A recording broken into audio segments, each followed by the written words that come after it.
नमस्कार दोस्तों, कैसे हैं आप सभी को वेरी गुड इवनिंग।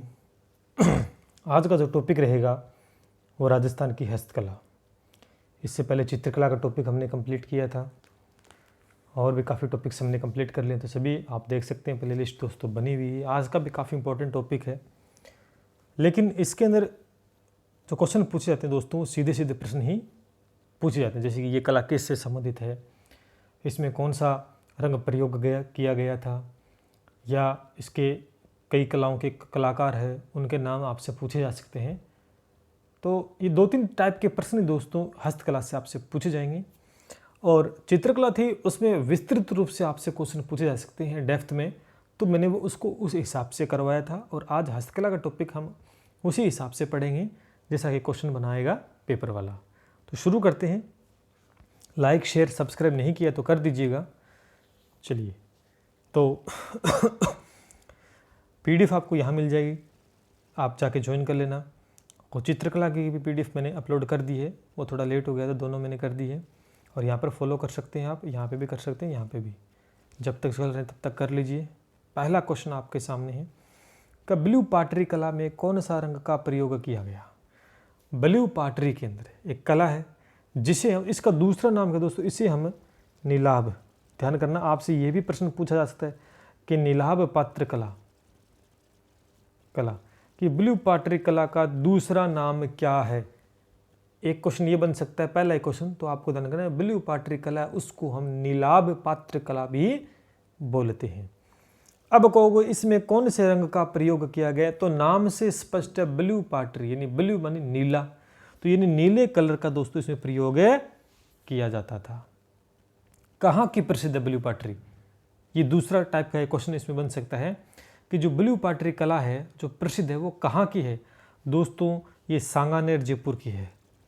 सांगानेर कहाँ पर, जयपुर में। ठीक है, तो ध्यान करना, सांगानेर जयपुर की दोस्तों प्रसिद्ध है। ठीक है, दोबारा से सुनिएगा कि ब्लू पाटरी कला में कौन सा रंग का प्रयोग किया गया है दोस्तों, नीले रंग का। इसे नीलाभ पात्र कला भी दोस्तों कहते हैं। जो बोल रहा हूँ ये नोट करते जाना, नीले रंग का प्रयोग हुआ है, नीलाभ पात्र कला भी कहते हैं। और प्रसिद्ध कहाँ की है दोस्तों, ये सांगानेर जयपुर की प्रसिद्ध है, जयपुर की प्रसिद्ध है। ठीक है, चलिए अब आगे बढ़ते हैं। अगला क्वेश्चन, अगला जो क्वेश्चन है ब्लू पाटरी से संबंधित है कि ब्लू पाटरी का जादूगर किसे कहा जाता है। बहुत ही बढ़िया प्रश्न और कई बार पूछा गया है, कई बार क्या, कुछ ज़्यादा बार ही दोस्तों पूछा गया है। तो ब्लू पाटरी कला का जिस जादूगर हम कृपाल सिंह शेखावत को कहते हैं। किसको कहते हैं, कृपाल सिंह शेखावत को कहते हैं। इस कृपाल सिंह शेखावत ने 25 रंगों का प्रयोग किया गया था, 25 रंगों का प्रयोग किया था इस कला में। तो ये आपसे ये भी प्रश्न पूछ सकते हैं कि कृपाल सिंह शेखावत ने कितने रंगों का प्रयोग किया गया, जिसे हम ब्लू पाटरी कला का जादूगर कहते हैं। तो 25 रंगों का। इसी कृपाल सिंह शेखावत को दोस्तों 1974 के अंदर पद्मश्री से नवाजा गया था, पद्मश्री से नवाजा गया था। ठीक है, तो ये बात भी आपको ध्यान में रखनी है। आगे बढ़ते हैं। अगला, वो ब्लू पाटरी थी, ये ब्लैक पोट्री, पोट्री बोल सकते हैं, पाटरी बोल सकते हैं। ठीक है, ब्लैक पोट्री कहाँ की प्रसिद्ध है, तो ब्लैक पोट्री में कौन से रंग का प्रयोग है। ब्लैक से स्पष्ट है कि दोस्तों काले रंग का, इसमें काला रंग का प्रयोग दोस्तों इसमें किया गया था। और कहाँ की प्रसिद्ध है, कैसे काला, तो कैसे कोटा। तो ध्यान करना, ब्लैक पोट्री कहाँ की प्रसिद्ध है, कोटा की प्रसिद्ध है, और इसमें काले रंग का प्रयोग किया गया था। अगला क्वेश्चन दोस्तों देखते हैं, कागजी पोट्री कला कहाँ की है। अब कागजी पोट्री, कागज क्या होता है, पतला होता है, तो इसका मतलब पतले बर्तन पे दोस्तों ये की जाती थी, पतले बर्तन के ऊपर दोस्तों ये कला है वो की जाती थी। कहाँ की जाती थी, कहाँ देखने को मिलेगी दोस्तों, अलवर के अंदर देखने को मिलेगी। कहाँ पर, अलवर में। ठीक है, तो आगे बढ़ते हैं फिर। अगला क्वेश्चन, थेवा कला कहाँ देखने को मिलती है। थेवा कला काफ़ी इंपॉर्टेंट प्रश्न है दोस्तों। थेवा कला दोस्तों हमें प्रतापगढ़ के अंदर देखने को मिलती है। कहाँ पर, प्रतापगढ़ में। कांच के ऊपर सोने का चित्रांकन दोस्तों इस कला का मुख्य काम है। यानी थेवा कला क्या है, आपसे ये प्रश्न पूछ सकते हैं। तो कांच जो होता है उस पर सोने का चित्रांकन दोस्तों किया जाता है। और प्रतापगढ़ की दोस्तों प्रसिद्ध, यानी ये प्रतापगढ़ में देखने को आपको मिलती है थेवा कला। ठीक है, चलिए आगे बढ़ते हैं। राजसमंद का मोलेला गांव किस कला के लिए प्रसिद्ध है? राजसमंद का मोलेला गांव किस कला के लिए प्रसिद्ध है दोस्तों? तो इसका उत्तर होगा टेराकोटा। किसकी दोस्तों? टेराकोटा कला यहां हमें देखने को मिलती है। ठीक है, और एक बात और आप ध्यान रखना, जालोर का एक गांव है हरजी गांव। जालोर का गांव है जिसका नाम है हरजी गांव। यहाँ पे भी दोस्तों ये कला देखने को मिलती है। तो ये ध्यान करना, टेराकोटा जो कला है आपको जालोर में भी देखने को मिलेगी और राजसमंद में। तो ध्यान करना उत्तर क्या पूछा गया क्वेश्चन में, तो दोनों का आपको ध्यान है, राजसमंद और जालोर। राजसमंद का तो मोलेला गांव है और जालोर का हरजी गांव है। पकाई हुई मिट्टी से बने मूर्ति और खिलौने, यानी जो मिट्टी होती है उसको पकाकर मूर्ति व खिलौने बनाते हैं, तो दोस्तों इसे टेराकोटा कला कहते हैं। ठीक है, चलते हैं आगे। उस्ता कला कहाँ देखने को मिलेगी? उस्ता कला, पहली बात तो है क्या?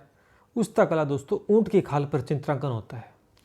ऊंट की खाल पर, ऊंट की खाल के ऊपर देखने हम डिजाइन से बने होते हैं, कलाकारी पूरी की होती है खाल पर, उसे हम उस्ता कला बोलते हैं।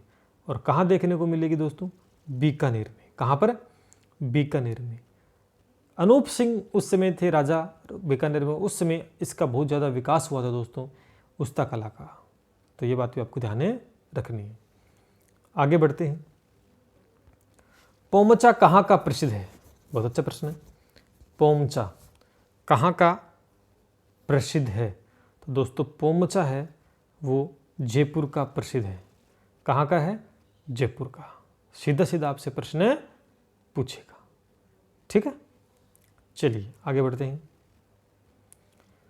देवताओं की जीवनी को कपड़ों पर उकेरना, बहुत ही प्यारा क्वेश्चन। देवताओं की जीवनी को कपड़ों पर उकेरना क्या कहलाता है?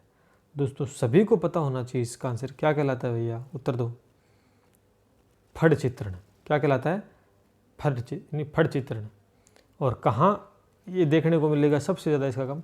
शाहपुरा भीलवाड़ा में। कहाँ पर? शाहपुरा भीलवाड़ा में। और वहाँ का जोशी परिवार इस कला में दोस्तों दक्ष है। ठीक है, चलिए आगे बढ़ते हैं। प्रथम महिला फड़ चितेरी कौन है?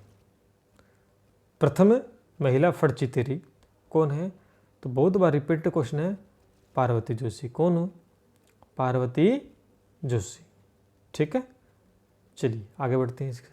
तो यानी जो हस्तकला है दोस्तों, इससे जो मैं क्वेश्चन आपको बता रहा हूँ इसके जो आंसर, इसी तरीके के प्रश्न दोस्तों आपसे पूछेंगे। और इसमें कोई ज़्यादा बड़ी बात दोस्तों नहीं है। ठीक है, तो आराम से दोस्तों ये आधी घंटा के अंदर आपका टॉपिक क्लियर हो जाएगा।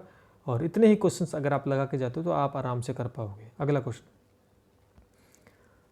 चुनड़ी कहाँ की प्रसिद्ध है? चुनड़ी कहाँ की प्रसिद्ध है बताओ दोस्तों। तो इसका उत्तर भी क्या होगा? जोधपुर होगा। जोधपुर की दोस्तों चुनड़ी प्रसिद्ध है। पोमचा जयपुर का प्रसिद्ध है। ठीक है,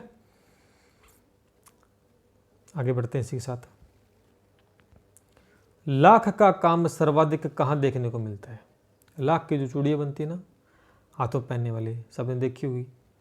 तो लाख का जो काम हमें सर्वाधिक देखने को मिलता है, और भी बहुत सी चीज़ें बनती है लाख से, तो लाख का जो सर्वाधिक काम देखने को मिलता है वो कहाँ देखने को मिलता है दोस्तों? जयपुर में देखने को मिलता है। कहाँ पर? जयपुर के अंदर। ठीक है, चलिए आगे बढ़ते हैं। लोहे के बर्तन पर सोने का काम क्या कहलाता है? बहुत अच्छा क्वेश्चन। लोहे के बर्तन पर सोने का काम क्या कहलाता है दोस्तों? इसे हम कोफ्तगिरी बोलते हैं।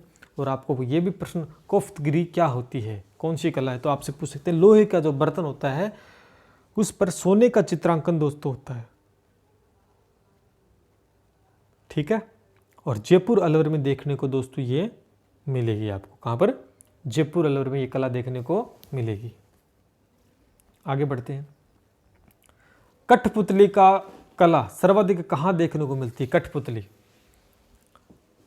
इसका क्या उत्तर होगा? कठपुतली कहाँ देखने को मिलेगी? वैसे तो सभी जगह देखने को मिलती है, लेकिन एक पर्टिकुलर जगह होती है वहाँ अधिकतर इसका काम देखने को मिलता है। तो दोस्तों है उदयपुर। कहाँ है? उदयपुर में इसका काम सर्वाधिक देखने को मिलता है। ये बहुत ही बढ़िया क्वेश्चन है। पाव रिजाई प्रसिद्ध है। पाव रिजाई प्रसिद्ध है, उत्तर सभी को मालूम होगा। और किन किन ने यूज़ की है, किन के घरों में है पाव रिजाई, कमेंट करके बताना दोस्तों। काफ़ी प्रसिद्ध जयपुर की, तो कभी जाओ तो देखना, पूछना, लेके आना घर पर, और किसने यूज़ की है कमेंट करके ज़रूर बताना। और इसका उत्तर जयपुर हो जाएगा। पाव रिजाई जयपुर की प्रसिद्ध है। तो दोस्तों ये थे आपके टॉप 15 क्वेश्चन आपके उस हस्तकला से। बस यही कुछ है। एक आध प्रश्न आपको पूछा है तो आप जब पढ़ोगे पूरा टॉपिक, आपके पास गाइड या नोट्स जो भी है, तो उसमें कुछ और चीज़ें मिल जाएंगी। लेकिन जो बेहद इंपॉर्टेंट और जो बार बार एग्जाम में पूछे गए हैं वो प्रश्न मैंने इसमें सम्मिलित किए हैं। उम्मीद है कि क्वेश्चन अगर बनता है तो यहीं से बन जाएगा दोस्तों, आपको चिंता करने की कतई आवश्यकता नहीं है। ठीक है, तो काफ़ी बेहद महत्वपूर्ण ये क्लास थी दोस्तों। तो लाइक करना है इसको, शेयर करना और सब्सक्राइब कर लें अगर अभी तक नहीं किया तो। जल्द ही दोस्तों रीट की क्लासें मैथ और साइंस दोस्तों स्टार्ट हम करने जा रहे हैं पूरे अच्छे तरीके से। कंप्लीट मैथ साइंस बेंच लेके आ रहा हूँ आप सभी के लिए मैं। जो भी रीट के बच्चे हैं 16 आउट ऑफ 16 क्वेश्चंस आपको हम सही करवाएंगे। तो लगातार हमारे साथ बने रहिएगा। और यहाँ पर आपको मिल जाएगी आंसर की, टेलीग्राम पे मिल जाएगी इसकी PDF। मिलते हैं इसी के साथ कल एक नई टॉपिक के साथ। जय हिंद, जय भारत।